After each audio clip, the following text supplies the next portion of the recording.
Hey everybody, David Nakkila here with iPro Realty and the Your Green Homes real estate team. Today I'm going to talk to you guys about the rental application. On the rental application, you're going to see things such as their current and previous employers, current income level, the current and previous landlords, as well as the addresses, the rents paid, pets, how many people are living in the home, and you're going to want to make sure that you have all of their personal references. So when you're looking through all of their current and previous employers, you're basically checking to see what kind of a work history do they have.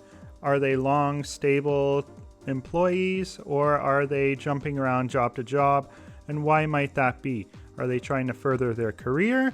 Or is there some sort of underlying issue with their work ethic or their job stability? So when it comes to looking at their current income levels, you usually want to try and stick below 35% of your monthly income going towards rent.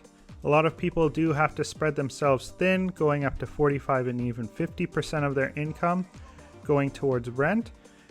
If you can avoid that, that would be very good. And you as a landlord, if you can help tenants avoid that situation, that's even better. So if you have to potentially reduce the rent maybe by $50 to an otherwise perfect tenant that you've gone through their whole application, everything checks out, but their income is just not quite at the perfect level that you feel comfortable with and that them as a tenant would feel comfortable with, sometimes it's worth it to reduce their rent a little bit. I always think that if you can have a good, mutual, respectful relationship as a landlord and a tenant, you guys are both going to be so much happier throughout the whole process, throughout the whole time that the tenant is staying in the home. And it's just so much better for everyone on both sides of the table. And I think that having that mutual respect is what we as humans and landlords and tenants, we need to be doing as much as possible. So the next thing on the rental application is the credit report. So the credit report, I like to ask tenants, prospective tenants that I'm possibly helping to get into a place to pull their full Equifax report or go to a mortgage broker and have a credit report pulled by them. That is a good way to prepare yourself to make applications and have everything ready in place and available to show the landlord or the landlord's property manager so that they can review everything, make sure that your debt loads are not too high, your monthly payments are not going to impede the rent that you're going to have to pay. The other thing you're going to want to check on a tenant's application is their current and their previous landlords. So you're going to want to check in with those landlords and see what type of tenants they were. Did they make their rent on time? What was their rent payment? Is their rent payment about the same as what you're charging right now? Or was it more or less? That way you can kind of figure out why this tenant is moving. Can they afford this type of rent that you're asking for? And on the other side of things, as a tenant, having good relationships with your previous landlords when leaving is ideal because you want those references moving forward. So the next thing on a rental application is sometimes kind of frowned upon by the tenant population, and they are sometimes worried about putting forth the information that they may have pets, they may have a dog, they may have a cat, other information such as that.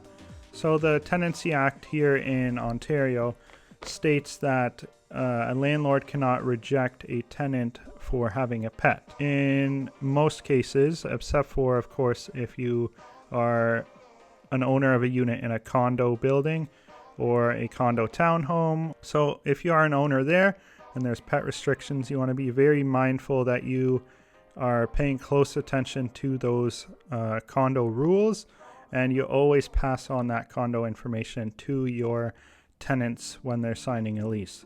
Because last thing you want is to take someone on that has a 50-pound or 60-pound black lab, and you're only allowed to actually have a dog that is 20-25 pounds or under in the building that you're renting your unit out in.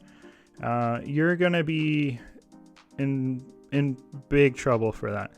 You as a landlord need to portray that to your tenant, because your tenant is also going to be in trouble for that, and your tenant's either going to have to leave or get rid of their pet.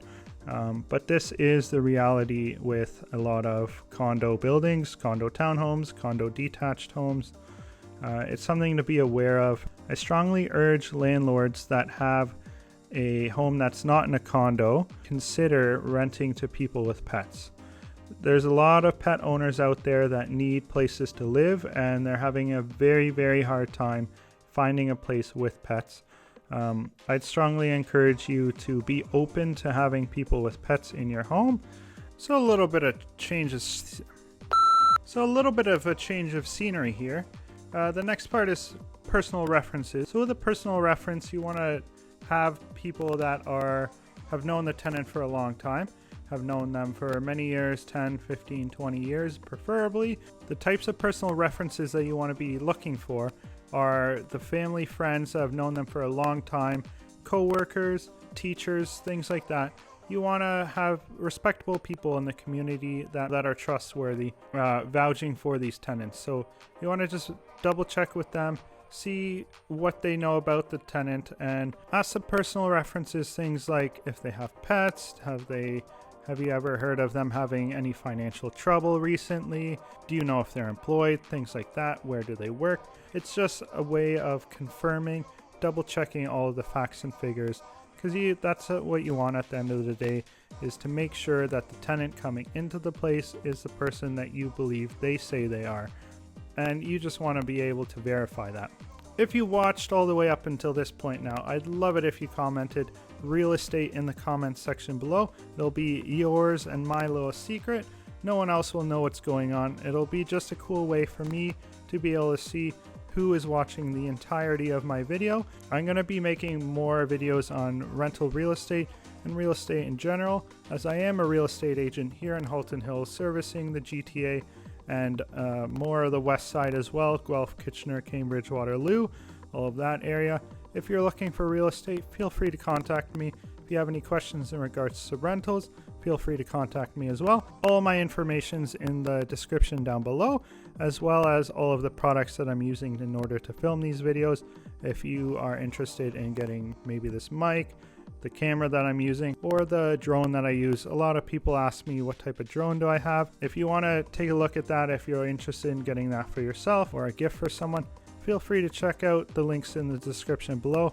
And I appreciate you for watching the entire video. My name's David Nakkila with iPro Realty and the Your Green Homes Real Estate team, signing off.